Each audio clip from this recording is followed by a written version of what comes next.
Good morning. Okay, everybody in the foyer, come on inside. It's only 8 of us in here right now. Come on. We're going to start our service off by singing "Open the Eyes of Our Heart, Lord." So, everyone up.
Well, I think we just brought it in, right?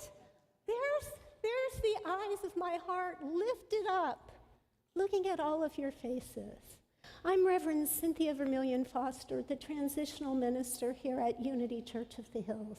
And it is a joy and a privilege to welcome each of you here this morning, both here, face-to-face, and online.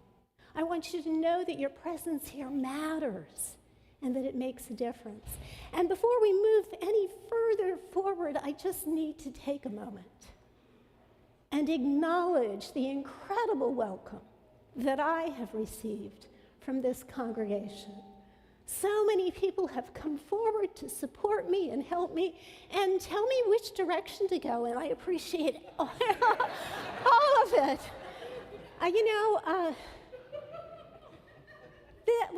What I have experienced here is the presence of love. And I thank you for that. And for any of you that might be here for the first time, know that you have walked into a space of welcome and a space of love, that your presence here matters and makes a difference. And if you're comfortable, if you don't mind standing up or raising your hand, we'd like to just acknowledge you briefly. And there are welcome packets in the foyer if you want to want to grab one after the service. So, oh, thank you. Yes, we have to bless you. I told you, you guys just keep telling me what I'm supposed to be doing and where I'm supposed to be going. Because I don't know, I'm the newbie on the block, and it's all new to me. So let's take a moment and bless our newcomers and bless each and every person that is here, virtually and in this space. Together, we love you, we bless you, we welcome you, and we behold the Christ in you. Okay. So, a little bit of an addition to this service this morning. As we come together, I want to take a moment to acknowledge that here in Austin, Texas, we are in the occupied territorial lands of the Tonkawa, the Lipan Apache, the Karankara, the Comanche, and the Coahuila Catan. And I bring this forward to acknowledge the people and the space that has been created in this environment and the way in which they cared for the earth here. I also want to acknowledge that there are people in this community whose ancestors were brought to this country against their will as slaves. And that our history as human beings is filled with examples of otherizing and marginalizing people. And I bring this forward not from a place of blame or judgment, but I believe deeply that as we acknowledge the pain of our past, it gives us a foundation to build a better future together. And I deeply believe that the work of unity and the work of this community helps to create that. So with that in mind, let's begin with the prayer bowl.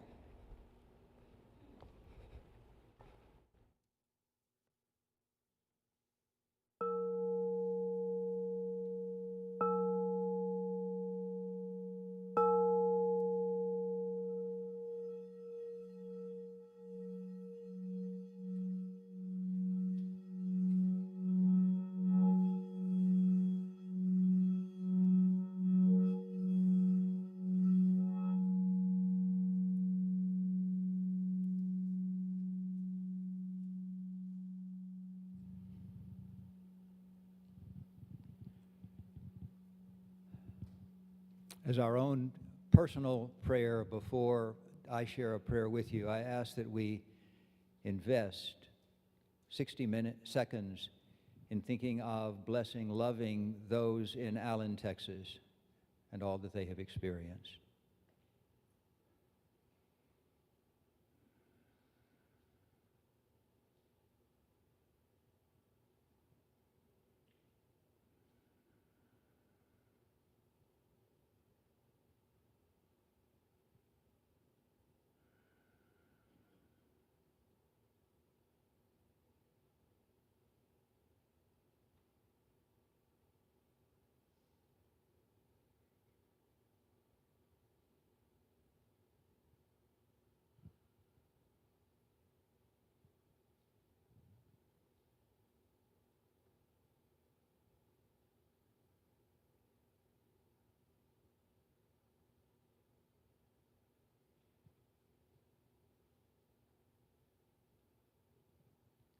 Thank you.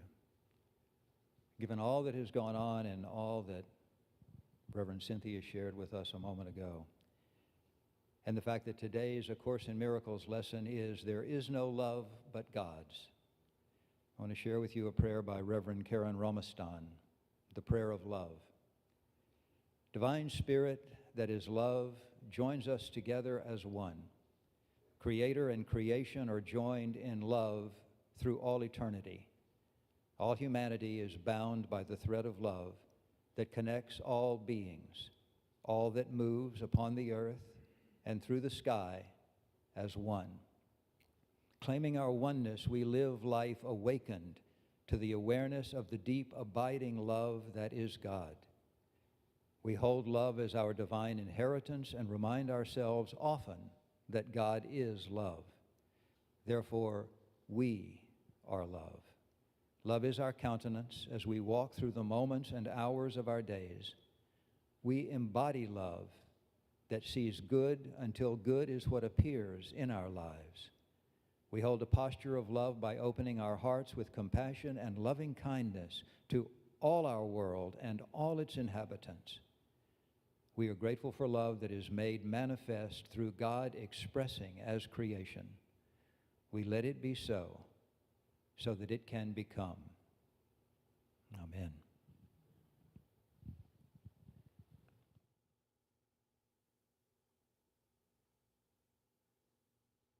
Good morning. I'm really happy to be here with you today. I'm here for the Voices of the Congregation. My name is Sandra Vella, and I'm a licensed Unity teacher. And it is going to be my great joy to host a new service. And it's really not a new service. It's an old service that we're bringing back online, which we're really grateful for. And it is our Wednesday night meditation service, which will be from 7 to 8 o'clock at the 12 Power Chapel. Beautiful little space if you've never been there. It's just sitting in that space is a blessing in itself. And it is especially my joy because that was the first service that I began attending when I walked in these doors in 2013. And I started attending that service, and it was the place where I felt that I could connect with the church and meet people and participate in a beautiful, loving circle where we meditated together. And the service is going to follow a very similar order of service. We will have a little bit of an introduction. We will have a focus reading brief, and then we will spend 20 blissful, quiet minutes in the silence together. And at the end of the service, we will have an opportunity for everyone to express a gratitude and to ask for prayer. And you will be supported in prayer throughout the week. It is a very, very sweet time in the middle of a week to come in and connect with your soul and connect with fellow travelers on the journey and feel that sense of support and community in a very intimate, loving setting. So I hope you will join us. I hope you will share this service with your friends. It's a wonderful place to come and just have that moment. And then at the end, there's always an opportunity to have fellowship. And I can tell you that me personally, many of the people that I met at that service are still my friends today and have been wonderful companions on my journey. And I hope that that is what we're going to be creating for others as well. So you're welcome to our meditation service on Wednesdays, 7 to 8. Some of the information that came out said 7:30. And I want you to know that we will be closing the doors once we go into the silence and not allowing anyone else to come and disturb our time together. So we want you to get here early, mingle, get to meet people, get settled in, and go into the silence, where really we're going to get everything we need. Thank you.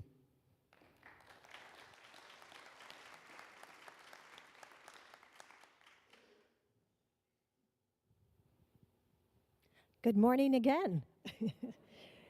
In honor of Mother's Day and of all the women here at UCOH, we're hosting a Mother's Day Munch and Brunch from 10:15 to 11:15 in Friendship Hall.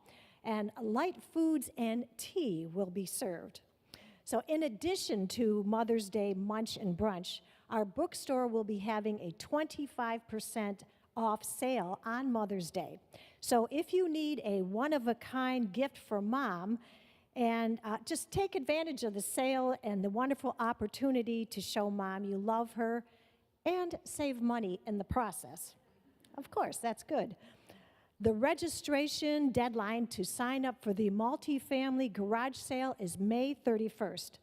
The Wholehearted Women's Group is coordinating this spectacular event that occurs Saturday, June 3rd from 8 a.m. to 1 p.m. in the UCOH parking lot.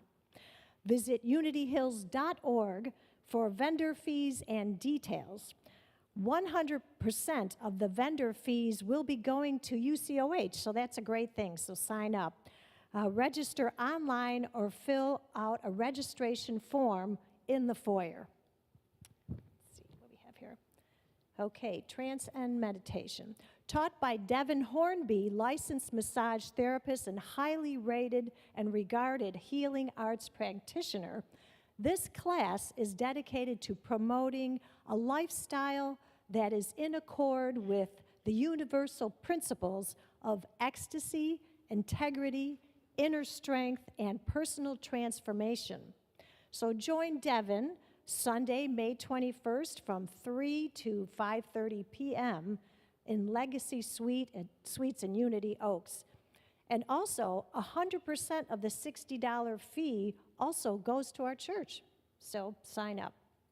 So let's say our vision statement today together. We put God and acceptance where lives are transformed. Thank you.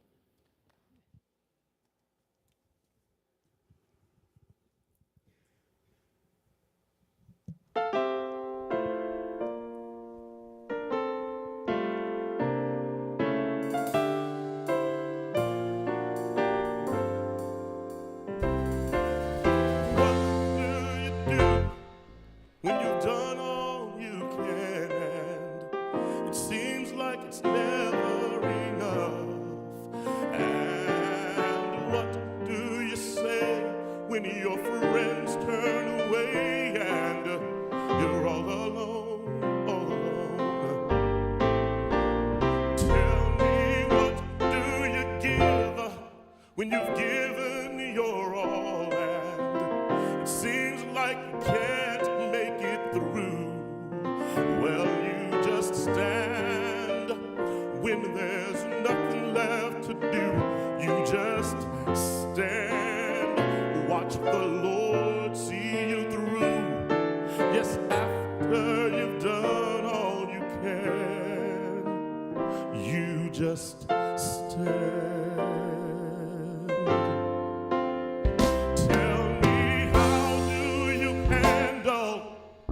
The guilt of your past. Tell me, how do you deal with the strain? And how can you smile when your heart has been broken and filled with pain, filled with pain? Tell me, what do you give when you've given your all and it seems like you can't make it through?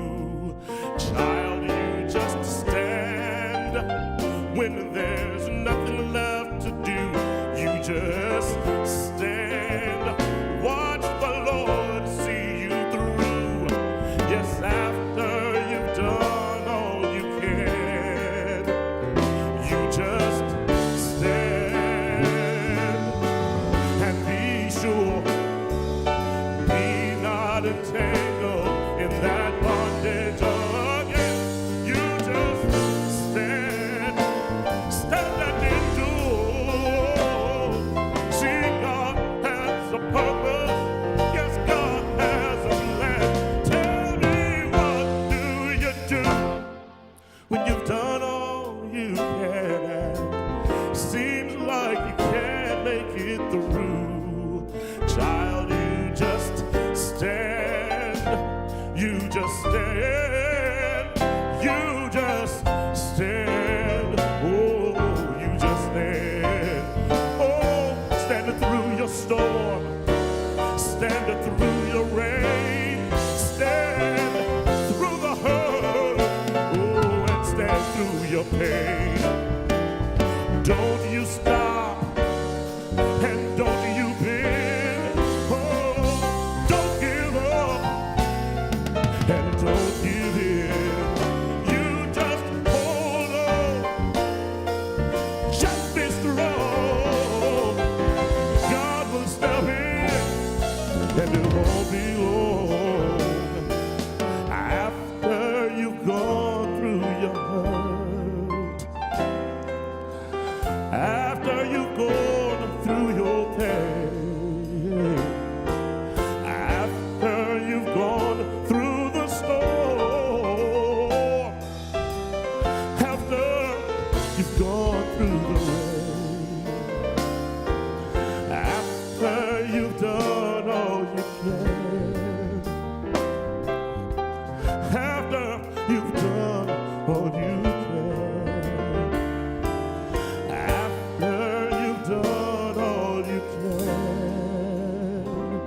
You just stand.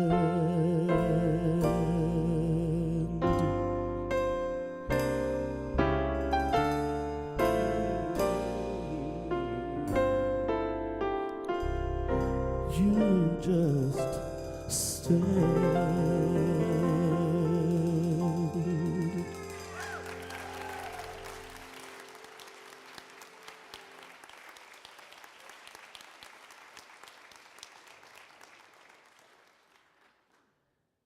Okay, I gotta follow that, Roderick? Oh no!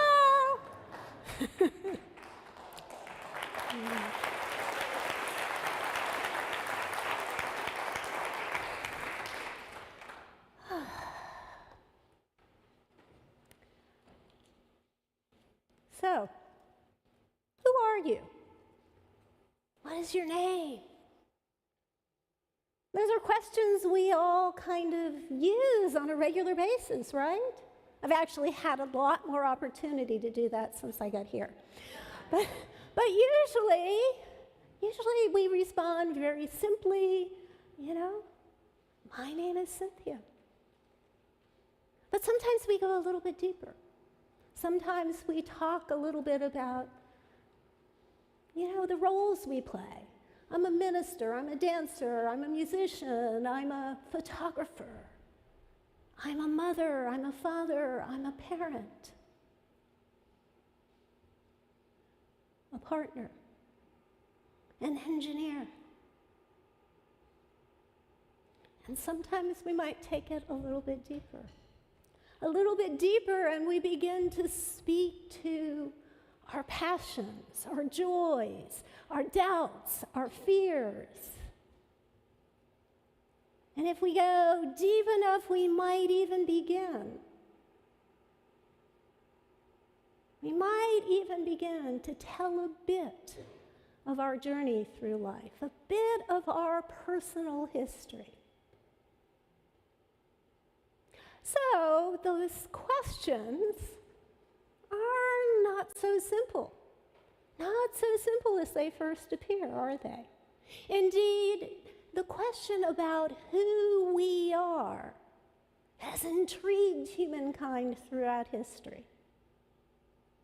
And all the spiritual traditions have walked into that question, seeking to discern who we are at the deepest level of our being. And I'd like to explore the nature of who we are, the nature of our selfhood this morning through the work of Betty Priest and her concept of the architecture of selfhood. Now, Betty Priest's book, The Space Between Us, kind of articulates this more deeply if you're interested, and it is available in the bookstore. But the reason I like to use Betty's work is, one, I know it really well, I've worked with her, but the most important reason is that it resonates so deeply with the Unity teachings, particularly our first two principles. So the architecture of selfhood for Betty has three kind of lenses that we look at the self through.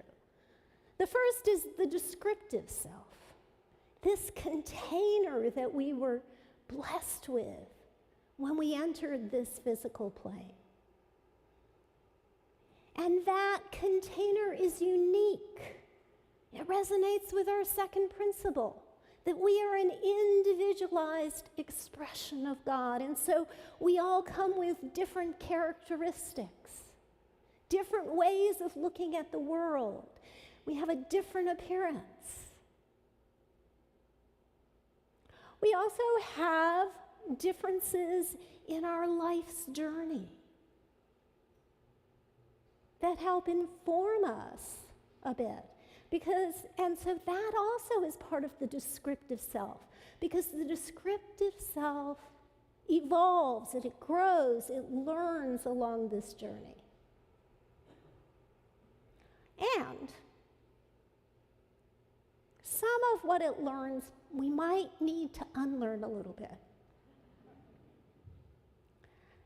You see, along this journey, we all experience joy and fulfillment, and we all experience pain and suffering and disappointment. And so what happens is we begin to try and protect ourselves from those hurtful experiences. And we begin to kind of do this evaluation of those unique characteristics that we have. And we label some of them good, and some of them not so good. We try and suppress some of them, hoping nobody will see them. And if we suppress them long enough, maybe we'll forget they're there. And this is called the defended self. And the defended self serves a purpose.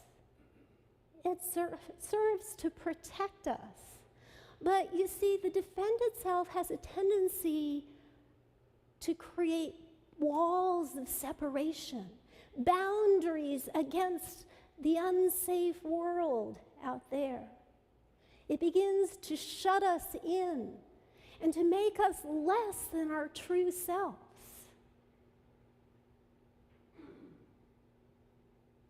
And most importantly, those walls of separation cut us off from our deeper self. The deeper self is analogous to Unity's first principle: one presence, one power. We are part of a sacred whole. Each of us is connected intimately with all of creation. The deeper self is really the essence that ties everything we know together. Betty speaks of it as the pre-existing oneness. Paul Tillich, a theologian, spoke of the ground of our being. Charles Fillmore talked about substance in which we live and move and have our being. And I believe that all of us want to get to that deeper self, that the spiritual journey is about reconnecting with that. That somehow we know that if we can reach that deeper self, that something more will well up in us, and we will have an entirely different experience on this planet. But here's the tricky part. Here's the tricky part. We'd like to kind of ignore the defended self, kind of skirt around it. But the journey to our deeper self can only occur by walking through the defended self. The Buddhist monk Thich Nath Hahn wrote a beautiful poem that speaks to how we can do this. And I've invited Reverend Cynthia Wright to come up and share it with us.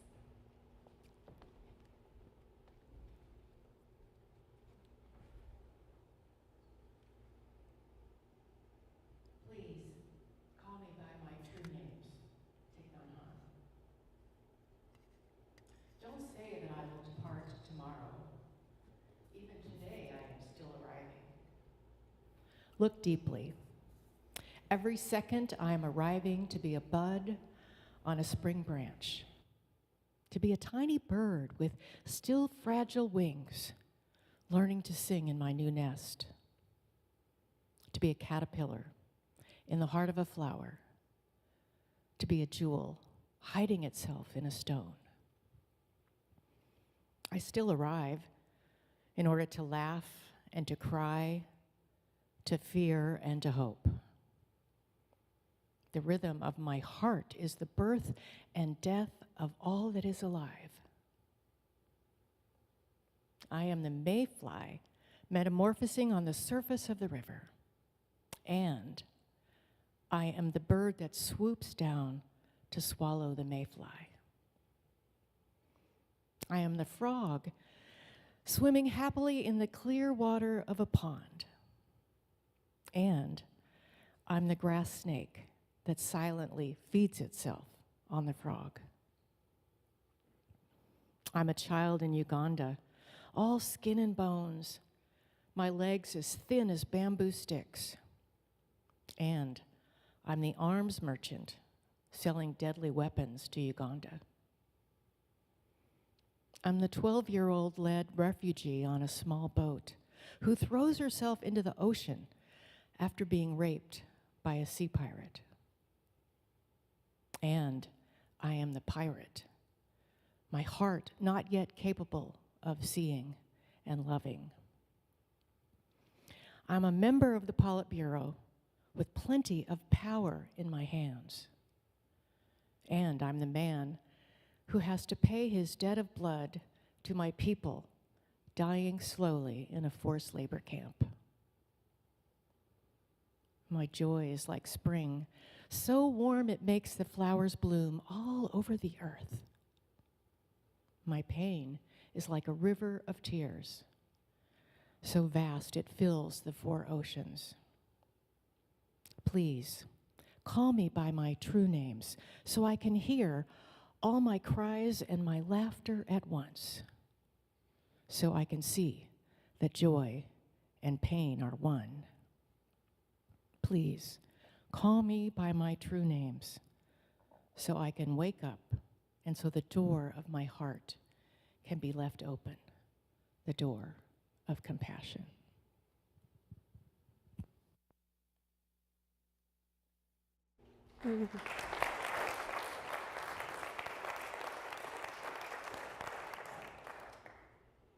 Thank you, Cindy. I'd like to take a few moments this morning to share the story underneath that poem. Thich Nath Hahn was exiled from Vietnam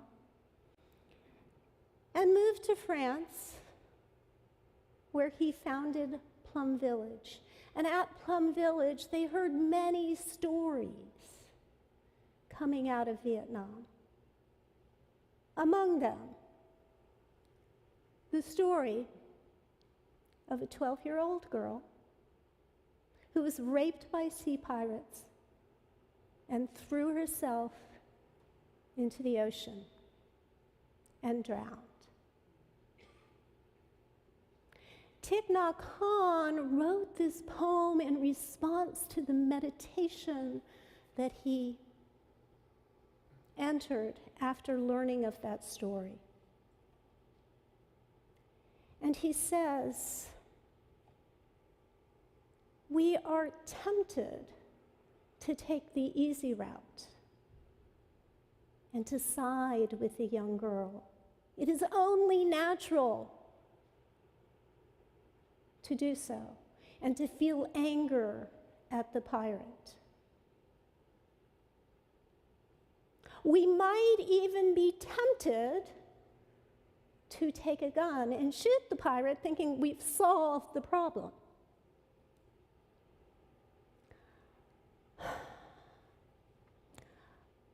But Thich Nhat Hanh says, we do not know the pirate's story. We do not know the wounds he may be carrying, the mountain he's trying to climb. We do not know the conditions of his birth or his life journey. And it is highly likely that if we lived through the same set of circumstances, we would become pirates. We would become rapists. That's a hard truth to live with. But Thich Nhat Hanh says if we take the easy road, then it means we will not take responsibility for the circumstances that created the pirate. And in so doing, we condemn us all. So he says, call me. Call me by my true names. Every single one of them. The young girl and the pirate. The starving child and the gun merchant. The man dying in a labor camp and the Politburo. We are each of these. The enemy is ourselves. Valerie Kaur, a social justice activist, and speaks about embracing the stranger. And she says, that person over there is a part of me I don't yet know. And we may not be so excited about getting to know the pirate. But when we do, we enter that deeper self. We enter a space of no separation.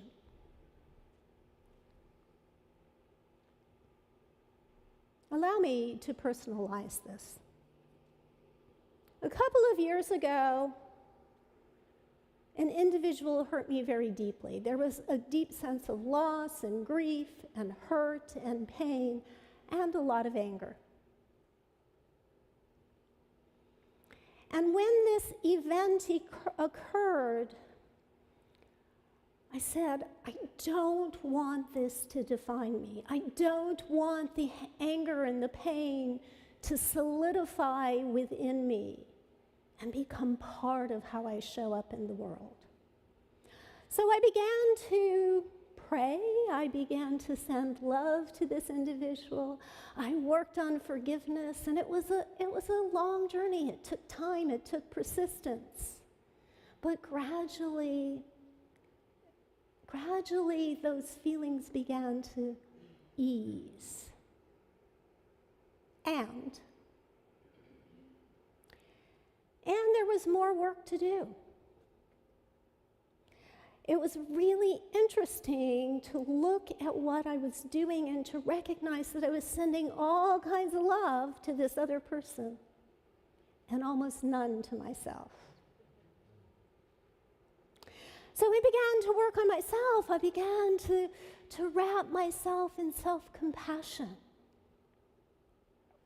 And when I did that, there was a rather surprising realization. There was a place where I really looked at the situation and said, I could have done the same thing. I've been living in this arrogant state thinking I was better than this other person. But the reality is, I didn't know what I would have done in those circumstances. I didn't know what this person was carrying.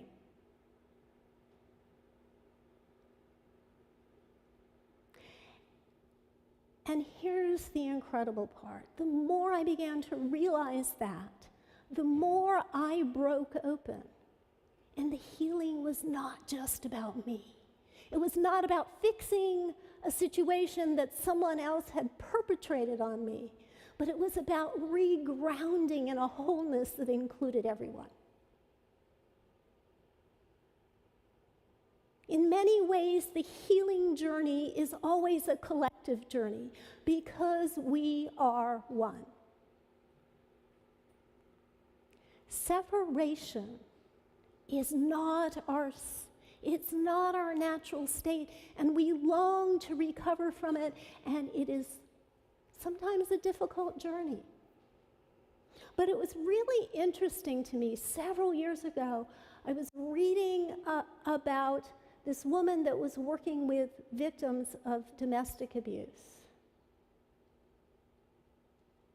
And she said, violence is an intimate act. And that when there's violence, there is an energetic link that is created between the two individuals. It explained to me why victims of domestic abuse seem to constantly be looking back and trying to reconnect with the abuser. Now, I am not saying that that is the avenue that is best for them to take, but what I want to acknowledge is the desire to heal on the deepest level, and that journey includes the whole, no matter what the situation.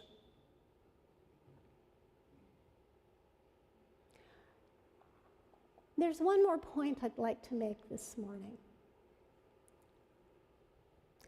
And it is beautifully articulated by Parker Palmer, who says, "What can we do with our pain?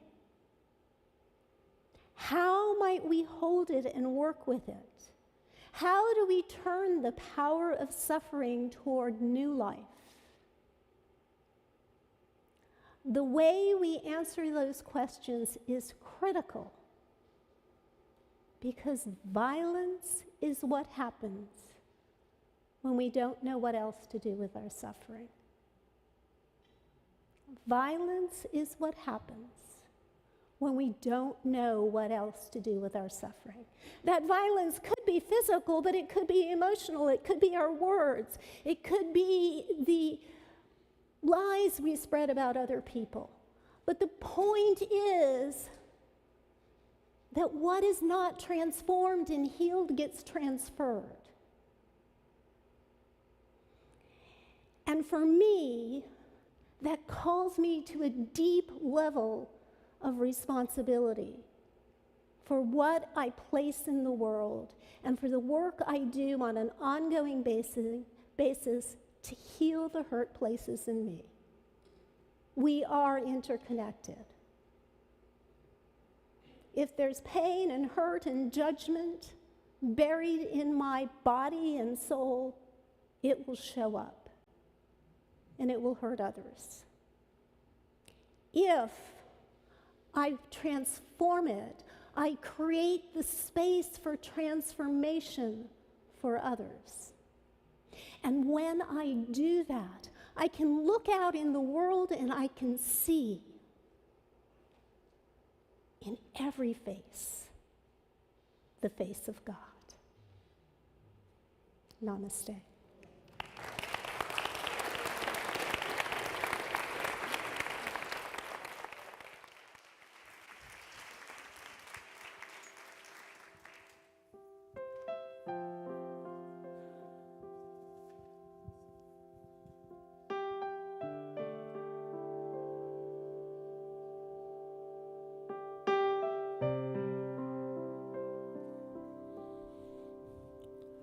You are the face of God. I hold you in my heart. You are a part of me. You are the face of God. You are the face of God. I hold you in my heart. You are a part of me.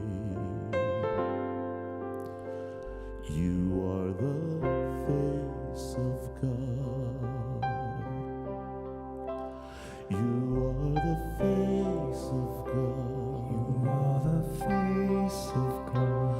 I hold you in my heart. I hold you in my heart. You are a part of me. You are the face of God.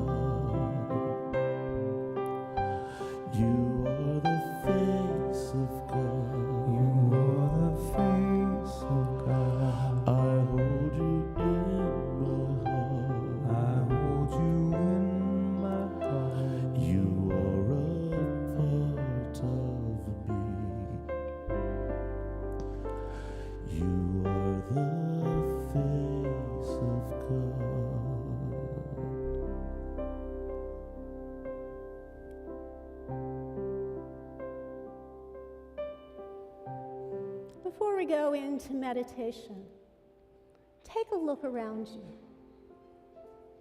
Allow those words to echo in your mind and heart as you see the faces of those around you.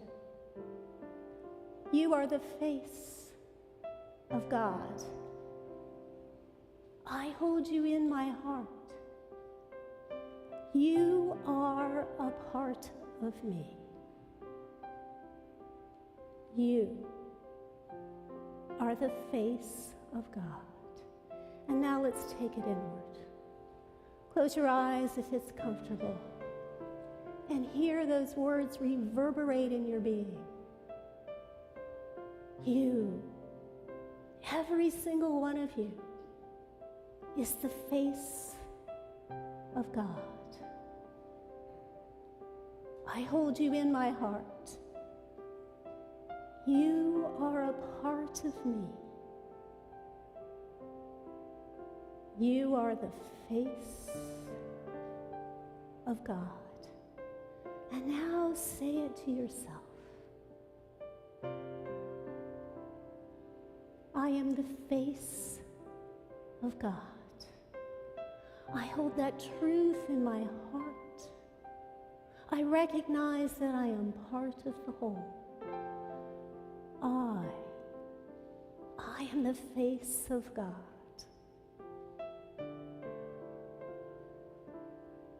And as we breathe into that truth, allow every cell of your body to be filled with this truth. And feel the opening. The opening of your heart, the opening of your mind, the opening of your will. And allow yourself to rest for just a moment in that truth, in the silence.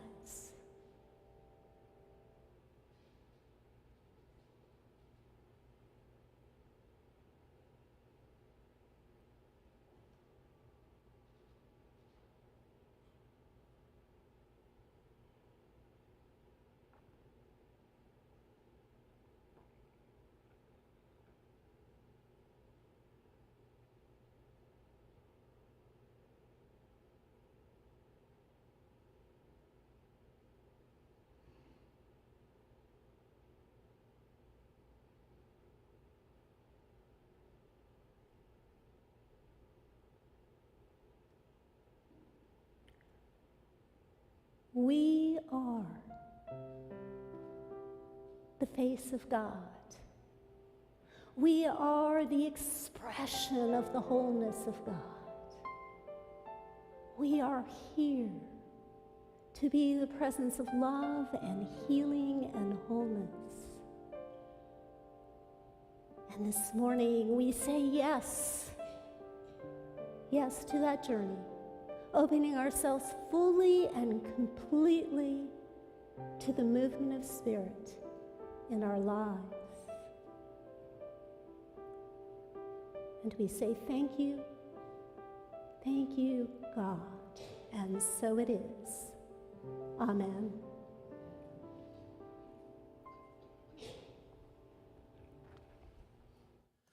Thank you, Reverend Cynthia, and welcome to the party.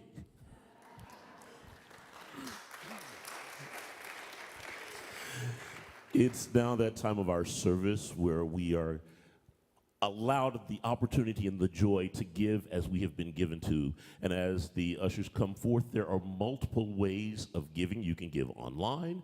You can give via the app. You can write a check. You can put your blessings into the air, and somehow we will get that. I don't know where that came from, but we will. But if you are giving online, there's a card in the pew in front of you that when the basket comes around, you can grab that card and place your energy and place your love into the basket so that you are a part of this giving process. And we give with joy, we give with love, and we give with the knowing that everything that is given is returned back to you. And so with that excited energy, it is now time to say our affirmation. And that affirmation is: divine love through me blesses and multiplies all that I am, all that I have, all that I circulate, and I am grateful. 3, 4.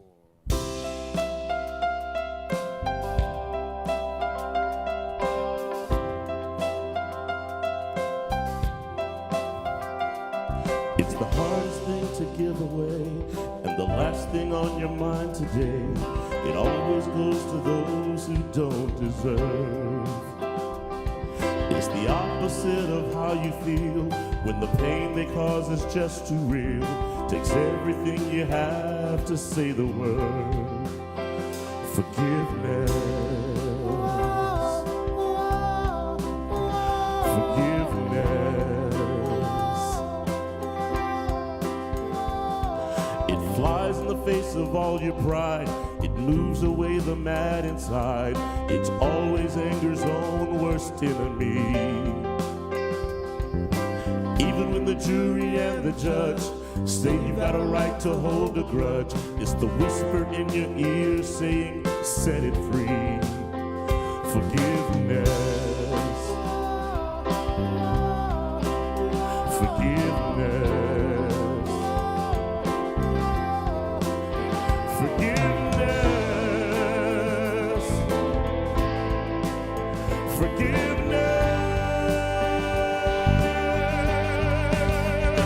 Show me how to love the unlovable. Show me how to reach the unreachable. Help me now to do the impossible. Forgiveness. Forgiveness. Help me now to do the impossible.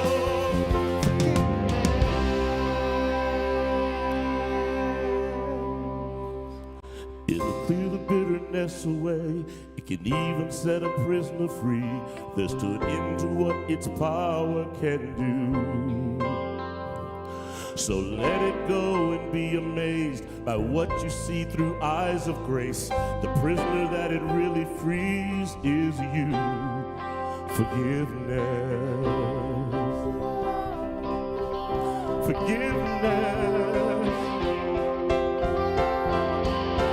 Forgiveness.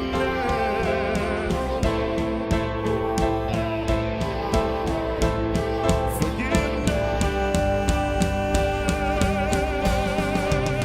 Show me how to love the unlovable. Show me how to reach the unreachable.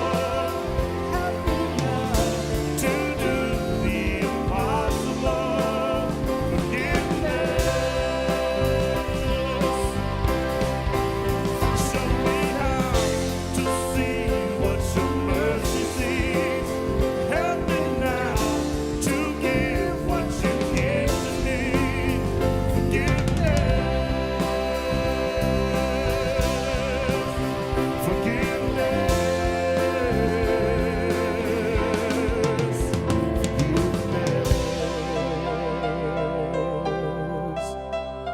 Forgiveness.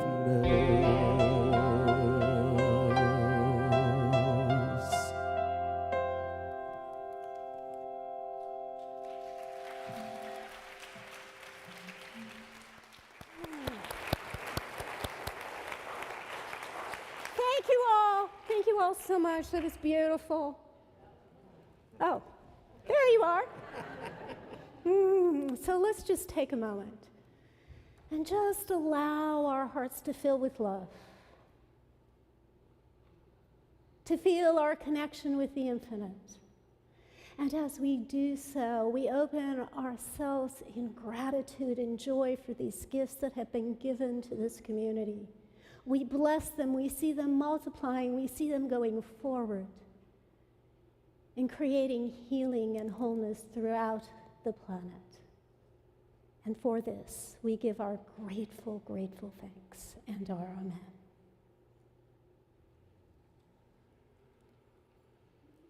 All right. I think I'm next, right? Yeah, I want to talk to you a little bit about sacred service. I've been working with Melissa a little bit and in how to wrap her hands around the idea of volunteers and how to coordinate them. And I said, I kind of like the word sacred service. Volunteering kind of has this task orientation. But when you talk about service, you're talking about something more. There's this beautiful quote by I don't know how to pronounce the first name, Tagore. I slept and dreamt that life was joy. I awoke and saw that life was service. I acted, and behold, service was joy. Service was joy. So my invitation to you is to take that into your hearts and to ask yourself the question, where can I serve today? How can I be part of building this community in a vibrant way that allows us to be the force for transformation in this world? Ask yourself, how might you use your gifts to serve this ministry? And then connect with this wonderful woman, Melissa Larson, who is on our staff and who serves as the bookstore manager and the sacred service coordinator. Thank you, Melissa.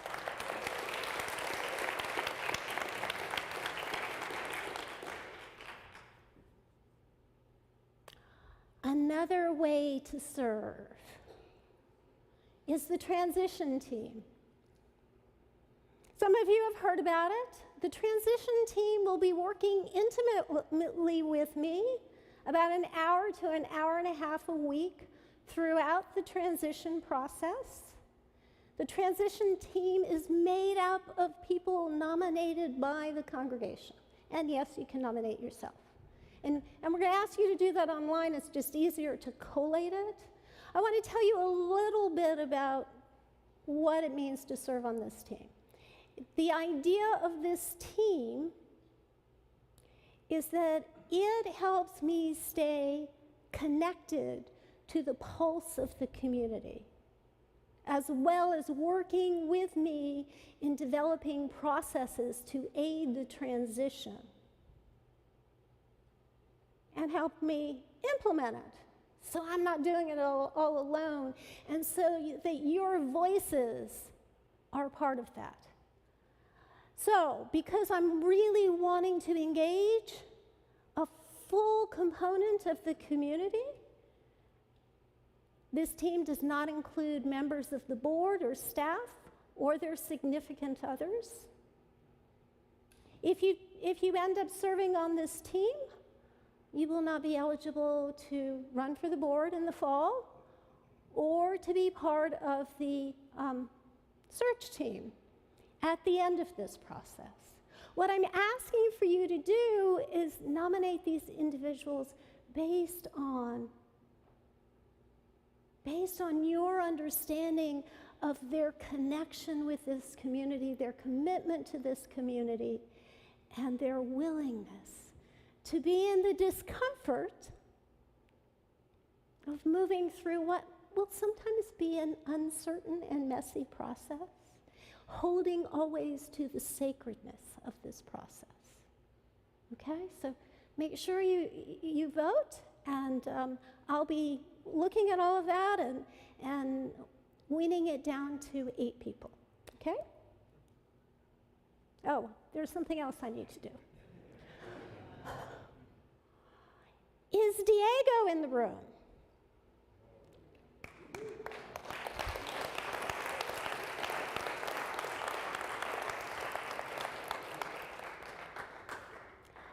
So I just met this young man this morning, but I know you all know him, and that he has been a gymnast for a number of years, and he's going to nationals this week.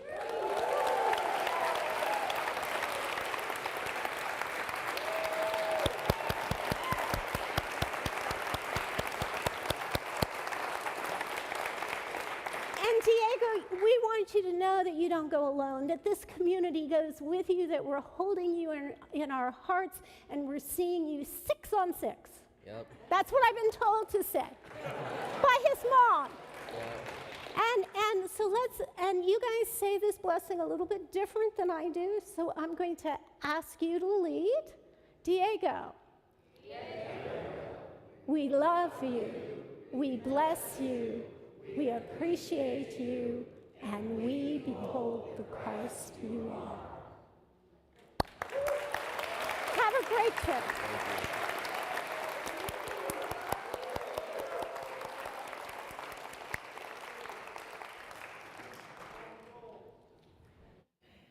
I'm back. Okay, so Unity believes that prayer is a way of moving through life in communion with Spirit. Our wonderful prayer chaplains are always available to pray with you, and you can join them for one-on-one prayer today following service in the chapel. Online congregants are encouraged to call Silent Unity at 1-800-NOW-PRAY. And join Reverend Cynthia today at 1 p.m. in Friendship Hall and via Zoom for an interactive workshop that explores the complex nature of selfhood, enhances your capacity to be fully present and in authentic community with one another. This is part of Reverend Cynthia's transition work, and all are encouraged to join, and you can register online for the Zoom link. Join our praying chaplains this Sunday and every first Sunday of each month on the patio outside the sanctuary directly after the service today. We gather together, we connect, share each other's goodness, and lift each other up. Join us on the patio today, again, outside. And this is a couple quick reminders. Paul Hubbard's holographic sound healing class will be tomorrow, Monday night at 7:30 p.m. in the chapel. Dr. Dan Stasiak's Learn to Meditate class will be held Tuesday, May 9th in Legacy Suites. And for more info about these classes and other UCOH events, visit unityhills.org. Some Native traditions speak of the song that brings us into being and guides us through the journey of life. So next Sunday, of course, we celebrate Mother's Day through the beautiful story of a Native woman preparing for the birth of her child by singing them down from the stars and creating a medicine bundle for that child. Through this lens, we celebrate the wonderful uniqueness of each soul and the mother's role in nurturing this soul. Reverend Cynthia Vermillion-Foster's lesson is based on the children's book, I Sang You Down from the Stars by Tasha Spillett Summer. Please join us for this special Mother's Day service next Sunday. Thank you. It's raining tacos from out of the sky. Tacos, no need to ask why. Just open your mouth and close your eyes. It's raining tacos. It's raining tacos out in the street. Tacos, all you can eat. Lettuce and shells, cheese and meat. Hi guys, good morning, or afternoon, it's afternoon, sorry. We're selling tacos in the foyer for $3 each. It's to help us fundraise for our upcoming rallies, so get your flippin' tacos.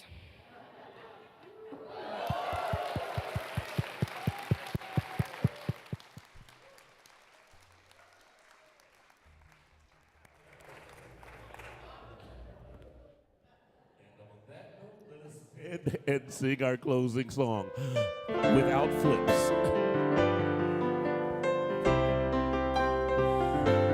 Make us one, Lord, make us one.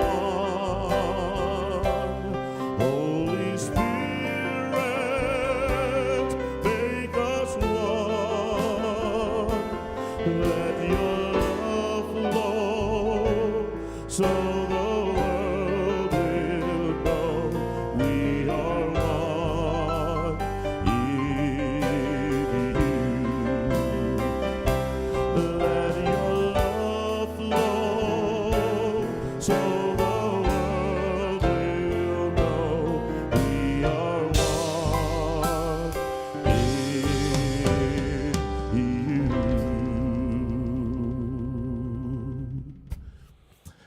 And now, prayer of protection. The love of God enfolds us. The power of God protects us.